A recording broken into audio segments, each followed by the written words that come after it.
the choice whether or not they want to allow more leniency towards the decision of how they want to handle a situation. Meaning they could decide whether or not they want to be discreet during a certain situation, such as a minor getting pulled over for going maybe 10-15 miles over the speed limit, and they really are like, please don't give me a ticket, this is my first time speeding, this and that, and he's like, okay, this is your warning. He wants to be more discreet about it because he chooses that's the best decision in that situation. According to the dictionary, it means the power or right to decide or act according to one's own judgment, freedom of judgment, or choice. Okay, so here are some of the pros and cons that I found of police discretion. Some pros are some situations do require the need for discretion. If we didn't have discretion, there would be a more increased percentage of crime happening. So being discreet about the little things and things that aren't that big of a deal is very important to have in the system, and have these officers being discreet. It gives them a good reputation in a way that they handle the situation well. People will be like, oh, these officers are very nice, they're very lenient, we won't really have a problem with them, so everything should go okay. More trusting towards the police officers. This can stop a situation from getting too out of hand, like a false alarm, fire alarm going off in the school. They don't want the kids to panic and go running and more injuries to occur. So this is a very good thing to have, because if the situation gets too out of hand, it could get worse, potentially dangerous, and having them be discreet is very important. Okay, now let's talk about the cons to this topic. So, too much discretion could lead to a worse situation, such as them not telling enough information that should be told to the public. If we're not telling the public what's going on and it's happening in the daylight when people are walking, doing their own thing, and we're not closing the area off depending on a dangerous situation or not telling the public and letting them know in that way could be dangerous for them. So being discreet is very important to that. Too much leniency could make people think they're able to take advantage of some situations, and that's really not a good thing, because they think the cops won't do anything because they're told to be discreet, and they know they should be discreet, and their first decision isn't just to pull out their gun or taser. So they could take advantage of this, and the cops could get seriously injured for being too discreet and lenient. So there could also be an increased crime if the police officer doesn't have discretion,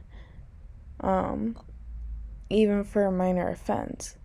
So if a police officer isn't being discreet in every minor offense that happens, he just writes off a ticket or does this or does that, and the increased crime rates are going to go way more up than they already are. And this could be even worse, because we don't want more increased crime. We just want, hey, a warning here and there, make sure it doesn't happen again. Okay, now getting into the article. What is this article really about? So this article talks about how police use their discretion to handle these different dangerous situations, such as this picture right here. The police are there for a protest, and they are armed, they're in public, and it seems this guy right here is actually shooting at him or someone over there, and he doesn't want to get hit. This guy has his hands up. There's a bunch of cars around. Some of them aren't even police, and they're not even that far away. Looks like civilians right over there that could be shot. Innocent bystanders who aren't even in the protest. This isn't a picture of the actual article or anything about it, but I wanted to give you an example of what I mean about police using their discretion to handle different dangerous situations and how it's not always a good thing. Okay, so where did these take place and when?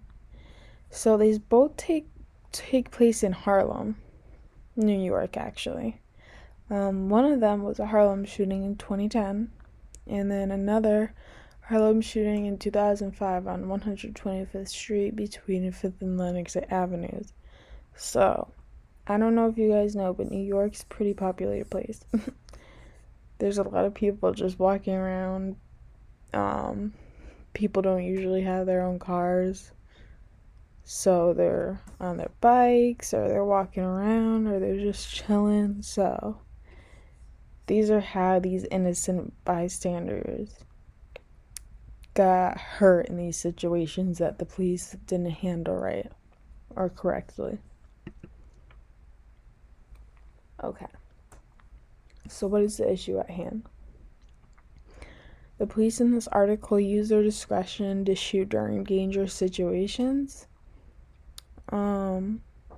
Everybody who got injured in this article was shot when they were just doing daily things. Like one of the girls, Tammy Johnson, she was at Sylvia's restaurant, and her 18-month-old daughter was shot there with a rubber bullet and other stuff because they were just standing at their own restaurant place and chilling, having a nice day, and all of a sudden these rubber bullets and stuff get shot at them, her 18-month daughter, and another guy in the situation.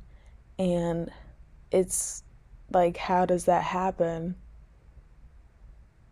when you're doing your daily tasks? Like, they weren't even aware that this was going on.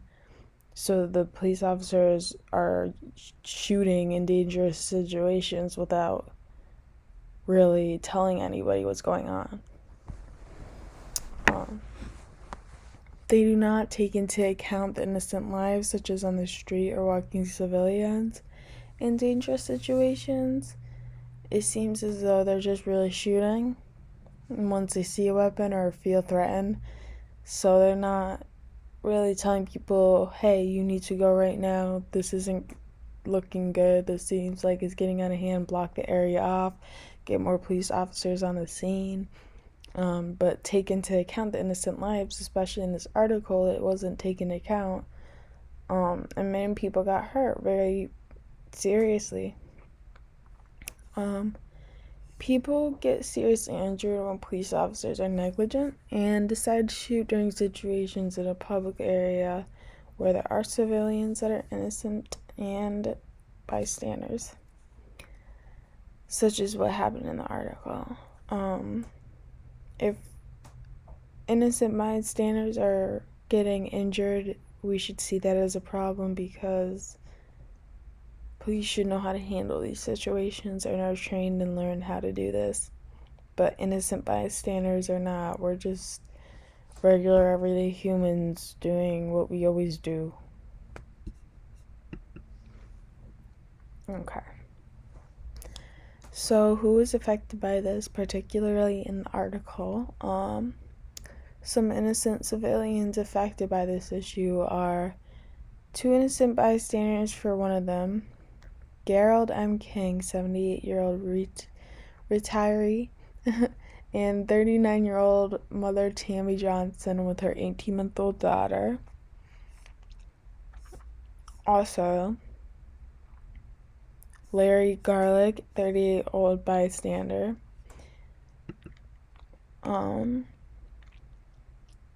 So, is this topic controversial?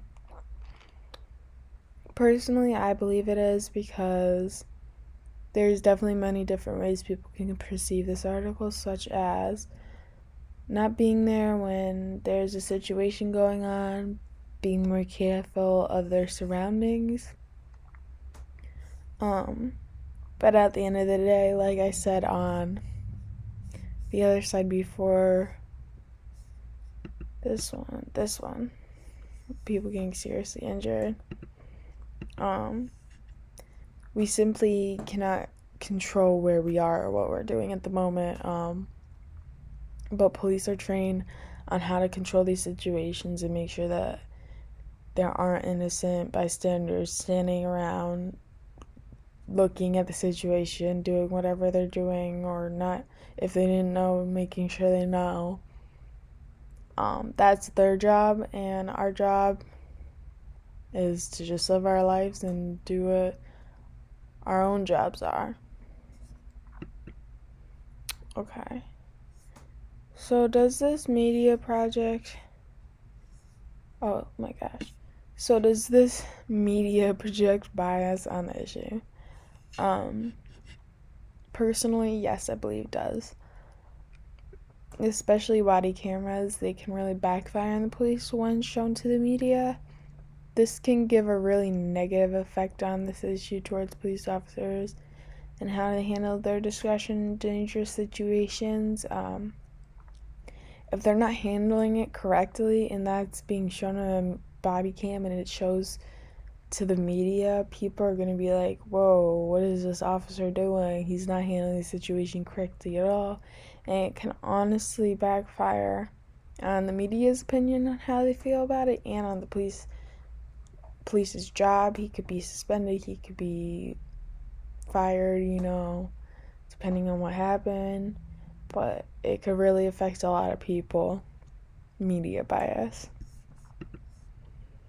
Okay. Various perspectives on the issue. According to the article, when Tammy Johnson was struck by a police bullet along with her 18-month daughter, she, according to the article, claimed that the officers were negligent when they opened fire near Sylvia's restaurant on May 27, 2005. And I believe I can agree with that as well because that's an open restaurant. There's a bunch of people there. I know they can't control the situation, but they can they can go there and get all the people out, tell them what's going on, make sure they're getting down, staying inside. You know what I mean?